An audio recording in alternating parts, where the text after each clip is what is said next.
Welcome to happy life TV.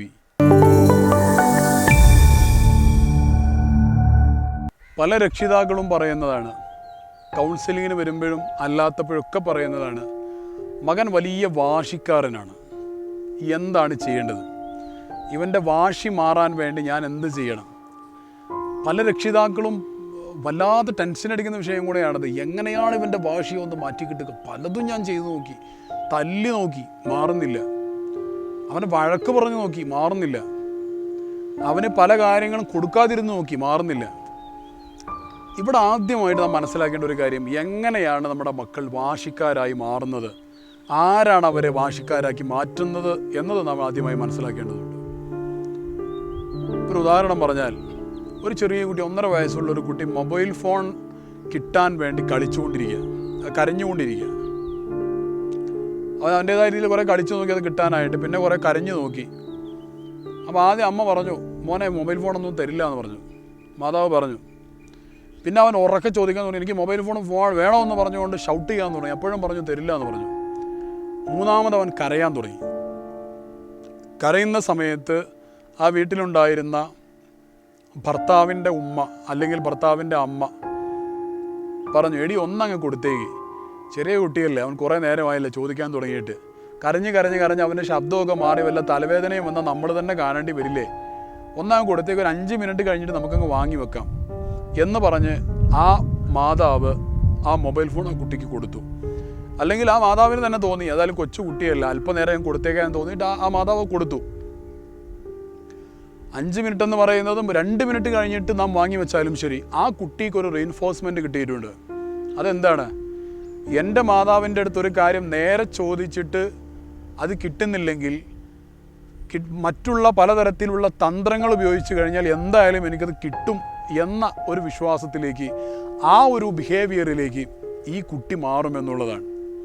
ഇങ്ങനെ പലതവണ, ഒരുപാട് തവണ ആവർത്തിച്ച് ആ കുട്ടിക്ക് ഇത്തരത്തിലുള്ള റീഇൻഫോഴ്സ്മെൻറ്റ് കിട്ടിയതിൻ്റെ ഫലമായിട്ടാണ് നമ്മുടെ മക്കൾ വാശിക്കാരായി മാറുന്നത് എന്നുള്ളതാണ്.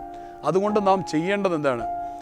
ഒരു കുട്ടിക്ക് ഒരു കാര്യം തരില്ലെന്ന് പറഞ്ഞാൽ എന്തൊക്കെ സംഭവിച്ചാലും, ആകാശം ഇടിഞ്ഞു വീണാലും ശരി, കൊടുക്കാൻ പാടില്ല. ചില കുട്ടികളുണ്ട്, ഞാനീ പറഞ്ഞതുപോലെ, ഒരുപക്ഷെ ഒരു തവണ കുട്ടി കരഞ്ഞിട്ടാണ് കുട്ടിക്ക് കിട്ടിയതെങ്കിൽ അടുത്ത തവണ കരഞ്ഞുകൊള്ളണമെന്നില്ല, തന്ത്രം മാറ്റും.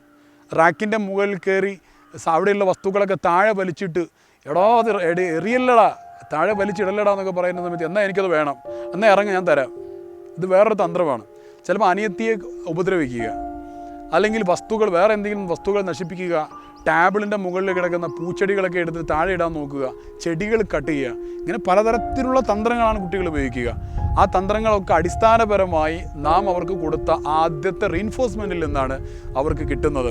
എൻ്റെ മാതാവ് തരില്ല എന്ന് പറഞ്ഞാലും പ്രശ്നമൊന്നുമില്ല, മറ്റേതെങ്കിലും തന്ത്രങ്ങൾ ഉപയോഗിച്ച് കഴിഞ്ഞാൽ കിട്ടും.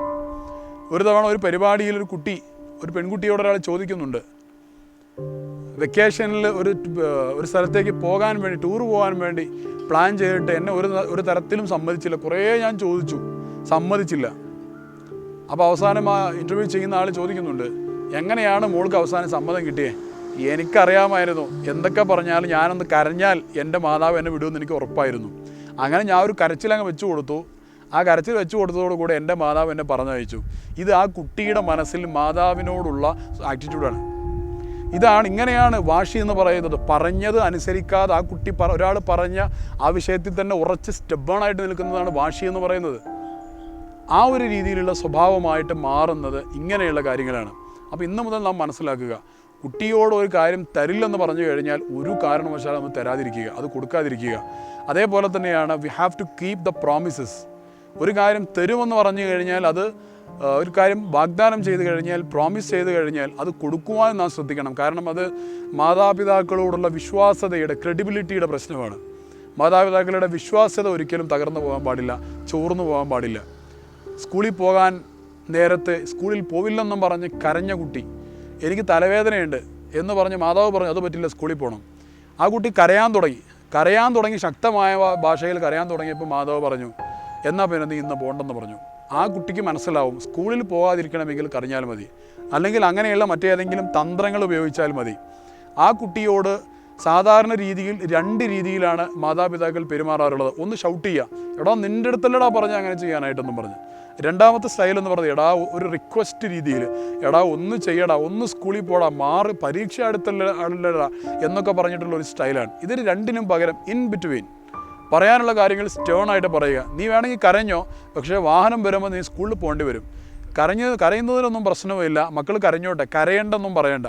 നീ കരഞ്ഞോ പ്രശ്നമില്ല, പക്ഷേ സമയമാകുമ്പോൾ സ്കൂളിൽ പോകേണ്ടി വരും.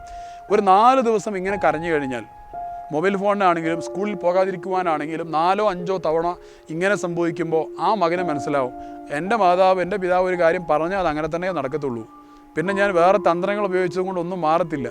ഈ ഒരു വിശ്വാസത്തിലേക്ക് വന്നു കഴിഞ്ഞാൽ ആ കുട്ടി അനുസരണശീലം ഉള്ള കുട്ടിയായിരിക്കും, ഒരിക്കലും വാശിക്കാരനാവില്ല. അങ്ങനെ ഈ വിഷയങ്ങൾ ശ്രദ്ധിച്ചു കഴിഞ്ഞാൽ അച്ചടക്കശീലമുള്ള മക്കൾ നമ്മുടെ വീട്ടിൽ ഉണ്ടാകുമെന്നുള്ളതാണ്. അതിന് നമുക്ക് സാധിക്കട്ടെ എന്ന് ആശംസിച്ചുകൊണ്ട് കൂടുതൽ വിഷയങ്ങളുമായി മറ്റ് എപ്പിസോഡുകൾ നമുക്ക് വീണ്ടും കാണാം. Watch and subscribe happy life TV.